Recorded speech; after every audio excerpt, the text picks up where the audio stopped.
बिस्मिल्लाहिर्रहमानिर्रहीम। आज हम लोग पढ़ेंगे इंटरनेशनल पॉलिटिकल इकॉनमी के बारे में। अगर आपको ये लेसन अच्छा लगे तो आप हमारे चैनल एजुकेटेड पाकिस्तान को सब्सक्राइब भी कर सकते हैं और इस वीडियो को लाइक ज़रूर कीजिएगा ताकि ज़्यादा से ज़्यादा लोग इसको देख सकें। तो इंटरनेशनल पॉलिटिकल इकॉनमी जनाब, इंटरनेशनल पॉलिटिकल इकॉनमी होती क्या है? ये क्या चीज़ है international political economy? International political economy की अगर हम डेफिनेशन करना चाहें तो इसको कहते हैं the relationship between state and markets, यानी दुनिया के मुख्तलिफ मुल्कों और मार्केट्स के दरमियान जो रिलेशन होता है इसको हम क्या कहते हैं? इंटरनेशनल पॉलिटिकल इकॉनमी बोलते हैं।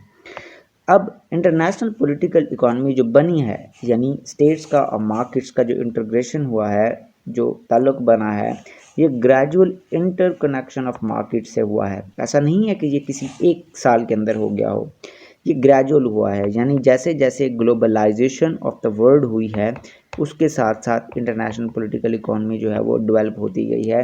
कनेक्शन ऑफ द मार्केट्स होता गया है स्टेट्स के साथ। हम जानते हैं कि दुनिया की जो स्टेट्स थी वो अलग अलग थी, उनके दरमियान कम रिलेशन था। ट्रांसपोर्ट के मीन्स जो हैं वो एडवांस हुए और मार्केट्स जो हैं वो एक दूसरे के साथ इंटीग्रेट होती गई। और आज जो हैं वर्ल्ड वाइड वेब के डेवलपमेंट के बाद आज बहुत ज़्यादा इंटीग्रेशन है। एक क्लिक ऑफ बटन से हम ट्रांजैक्शन कर सकते हैं अमेरिका के अंदर पाकिस्तान से बैठकर।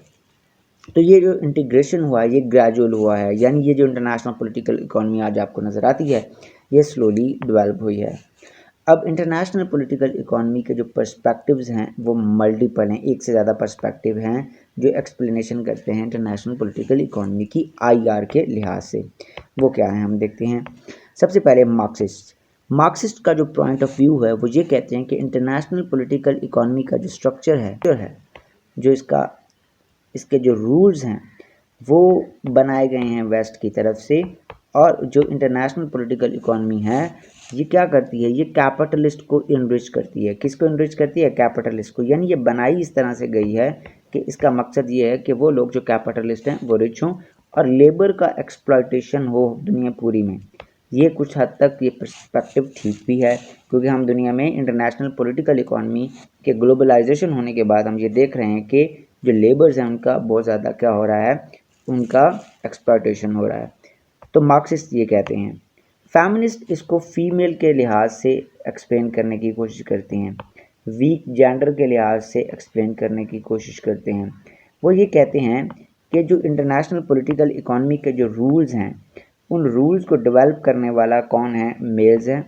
तो ये मेल की डोमिनेंस को क्या करती है? प्रमोट कर रही है। आजकल का इंटरनेशनल पॉलिटिकल इकॉनमी का जो स्ट्रक्चर है वो क्या कर रहा है? वो इसको क्या करने की कोशिश कर रहा है? वो मेल्स को डोमिनेंस करने की कोशिश कर रहा है। अगर हम इसको एक्सप्लेन करने की कोशिश करें तो हाउ टू एंड पोअरिटी एक किताब है, हाउ टू एंड पोअरिटी। तो उस हाउ टू एंड पोअरिटी किताब के अंदर ये बिल्कुल लिखा हुआ है कि बांग्लादेश के अंदर जो फीमेल्स हैं वो फीमेल्स वर्कर जाके मल्टीनेशनल कंपनीज़ के अंदर काम करती हैं। वहाँ पे उनका सेक्सुअल एक्सप्लॉयटेशन भी होता है, वहाँ पे उनको हैरेसमेंट होती है और उसके साथ साथ उनकी जो वेज है वो बहुत मीगर है, वो पीनट्स में है। वो क्या है? वो पीनट्स में है, बहुत थोड़ी है। अब उनके मुताबिक जो फेमिनिस्ट है वो ये समझते हैं कि ये जो इंटरनेशनल पॉलिटिकल इकॉनमी है उसके जो स्ट्रक्चर है वो फीमेल्स का एक्सप्लॉयटेशन कर रहा है और मेल डोमिनेट उनका डोमिनेंस को प्रमोट करता है। लिबरलिस्ट का एक और अपना पॉइंट ऑफ व्यू है। वो एडवोकेट करते हैं इंटरनेशनल पॉलिटिकल इकॉनमी के अंदर दो असूलों को। वो कहते हैं कि जो गवर्नमेंट्स होती हैं उनका जो रोल है मार्केट के अंदर वो बहुत कम होना चाहिए। तो जो लिबरलिस्ट हैं वो कम्युनिस्ट के बिल्कुल उल्ट हैं, उनका पर्सपेक्टिव या मार्क्सिस्ट के। और वो दूसरी बात ये करते हैं कि फ्रीडम ऑफ ट्रेड होनी चाहिए, पूरी दुनिया आपस में ट्रेड करे, प्रोटेक्शनिज्म नहीं होना चाहिए और फ्री मूवमेंट ऑफ गुड्स होना चाहिए और फ्री जो हाई सीज़ हैं उनका फ्रीडम होना चाहिए ताकि हर बंदा, हर मुल्क, हर इंटरनेशनल एक्टर एक दूसरे के साथ ट्रेड कर सके। तो उनका पर्सपेक्टिव इंटरनेशनल पॉलिटिकल इकॉनमी के बारे में इन दो असूलों पे खड़ा हुआ है। अब जो कंस्ट्रक्टिविस्ट है, कंस्ट्रक्टिविज्म की जो थ्योरी है आईआर में वो ये कहती है कि आइडियाज़ ने इकोनॉमिक सिस्टम को बनाया। ऐसा नहीं है कि मटेरियल थिंग्स ने या जो डोमिनेंट पावर है दुनिया की वही क्या करती है इंटरनेशनल पॉलिटिकल इकॉनमी के रूल्स को प्रमोट करती है। उनके मुताबिक ऐसा नहीं है। आइडियाज़ होते हैं, आइडियाज़ की वजह से ही क्या होता है, इकोनॉमिक सिस्टम क्रिएट होते हैं। तो इंटरनेशनल पॉलिटिकल इकोनॉमी जो आज की है वो आइडियाज़ से बनी हुई है। अब जनाब हम ये देखते हैं कि आहिस्ता आहिस्ता आजकल का जो इंटरनेशनल पॉलिटिकल इकोनॉमी का जो ग्लोबलाइजेशन हुआ है, जो आज ज़्यादा कनेक्टेड हमें नज़र आती है, ये क्यों है, ये कैसे हुआ है। तो सबसे पहले यूरोप का इंटीग्रेशन हुआ था 16th सेंचुरी के अंदर, 16th सेंचुरी में, यानी जो यूरोपियन कंट्रीज़ थे इन्होंने लॉ ऑफ जो इकोनॉमिक्स है यानी लॉ ऑफ ट्रांजैक्शंस हैं, ये कमर्शियल लॉज को बनाया एक कंट्रीज़ को दूसरे कंट्रीज़ के साथ डील करने में इंटरनेशनल लॉ के अंदर। इसको लॉ मर्केटोरिया बोलते हैं। लॉ मर्केटोरिया बनाया था। लॉ मर्केटोरिया बनने के बाद क्या हुआ जनाब, यूरोप का इंटीग्रेशन हो गया। फिर यूरोप के अंदर ही इंडस्ट्रियल रेवोल्यूशन आता है, और उस इंडस्ट्रियल रेवोल्यूशन के क्या करता है, कलोनियलिज्म की तरफ लेके जाता है। Fast means of movement and then innovation leads to colonialization. अब ये जो यूरोपियंस हैं, they started colonializing different countries. colonialization of different countries were carried out by these countries, and they started colonializing different countries, especially poor countries of Africa and Asia. Later on, what happened in 1930s, there was a Great Depression, and then there was a start of embedded liberalism.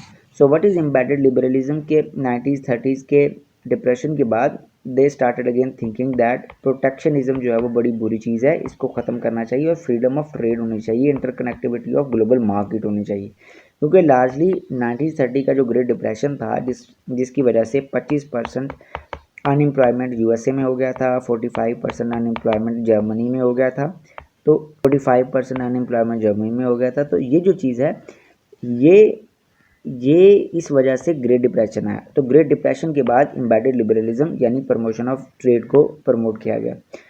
उसके बाद जब world war 2 हो जाती है और world war 2 के Victor जो हैं वो अलाइड होते हैं, तो अलाइड बैठते हैं कि वर्ल्ड वॉर 2 के बाद पोस्ट वर्ल्ड वॉर 2 का जो एरा है उसके अंदर क्या स्ट्रक्चर होगा इकानमी का या पॉलिटिकल स्ट्रक्चर होगा दुनिया में पीस रखने के लिए और प्रॉस्पेरिटी लाने के लिए।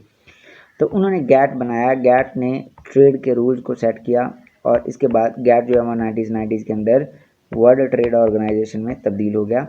उसके बाद ब्रिटेन वुड का एक कॉन्फ्रेंस हुआ था। उस ब्रिटेन वुड के कॉन्फ्रेंस में IMF बना कि किस तरह से वो कंट्रीज़ जिनका बैलेंस ऑफ पेमेंट नहीं होता उनको एड दी जाए और उनको एडवाइस की जाए ताकि वो अपना क्या कर सकें, स्ट्रक्चरल एडजस्टमेंट करने के बाद अपना बैलेंस ऑफ पेमेंट को बहाल कर सकें।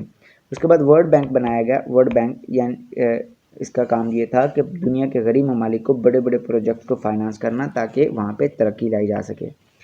अब जनाब जो इंटरनेशनल पॉलिटिकल इकोनॉमी है उसके बाद ये कैसे आगे डेवलप हुई, ये काम यानी 1945 के बाद ये तो चलता रहा 1970s तक। 1970s के अंदर जब ऑयल की प्राइसेस हाई की गई तो हुआ ये कि अमेरिका के अंदर भी स्टैगफ्लेशन आ गया और दुनिया ने एक स्टैगफ्लेशन की वेव देखी। स्टैगफ्लेशन क्या होता है? स्टैग का मतलब होता है ग्रोथ का स्टैगनेंट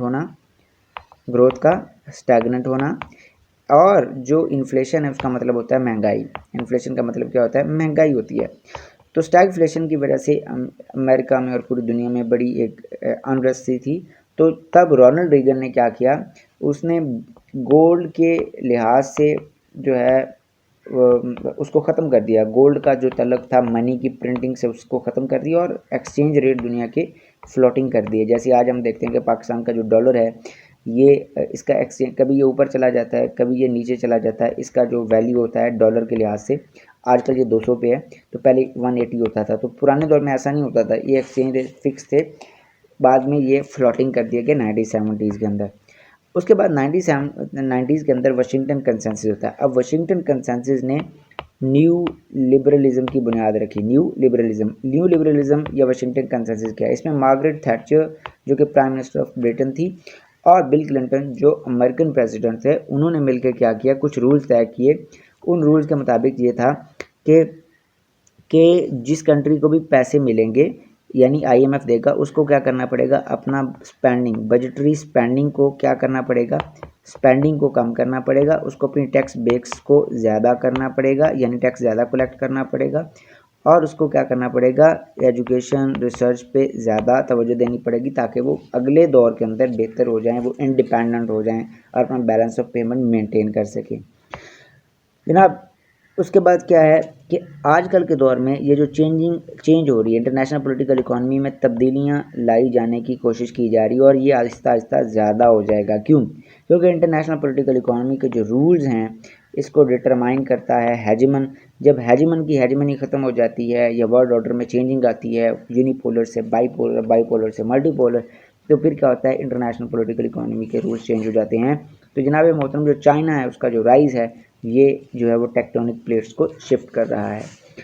अब उसके बाद हम देखते हैं कि इसका इम्पैक्ट क्या है, what are the repercussions of globalisation of markets.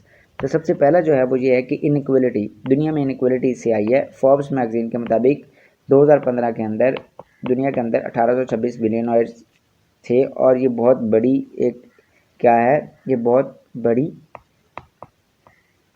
Millionaires थे या बिलियनर्स थे, I am uncertain about it, आप इसको चेक कर लीजिएगा। लेकिन ये बहुत बड़ी इनइक्वलिटी है। जैसे अफ्रीका के अंदर बहुत सारे लोग पुअर हैं, उनको खाने को नहीं मिलता है, लेकिन अमेरिका के अंदर हर एक आदमी अफ्रीका के आदमी से 22 गुना ज़्यादा स्पेंड करता है अपने ऊपर। तो ये इनइक्वलिटी दुनिया में आई है ग्लोबलाइजेशन से, यानी जो ट्रांसफ़र ऑफ मनी है वो ग्लोबल साउथ से नॉर्थ की तरफ हुआ है। मैं डिपेंडेंसी थ्योरी की बात कर रहा हूँ जिसमें वो ये वाज़े किया हुआ है। तो इस वजह से नॉर्थ अमीर तर होता जा रहा है, साउथ गरीब होता जा रहा है और कंट्रीज़ के अंदर भी, इवन अमेरिका के अंदर भी जो रिच और पुअर का गैप है ये बढ़ता जा रहा है। रिच बहुत ज़्यादा रिच होते जा रहे हैं और पुअर बहुत ज़्यादा पुअर होते जा रहे हैं। दूसरी बात है जनाब, लेबर का एक्सप्लॉयटेशन हुआ है इंटरनेशनल पॉलिटिकल इकोनॉमी की ग्लोबलाइजेशन से। कैसे? आजकल हम देखते हैं कि जो मल्टीनेशनल कंपनीज़ हैं वो गरीब मुल्कों में जाके काम करती हैं ताकि जो प्रोडक्ट की कॉस्ट है वो बिल्कुल कम हो।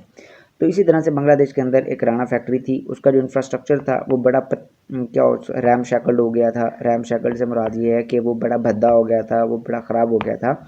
तो वहाँ पे इंस्पेक्शंस वाले जो इंस्पेक्टर थे उन्होंने ये कहा कि यहाँ से आप लेबर्स को निकालें, यहाँ पे काम ना कर देंगे, ये फैक्ट्री कभी भी कोलैप्स हो सकती है।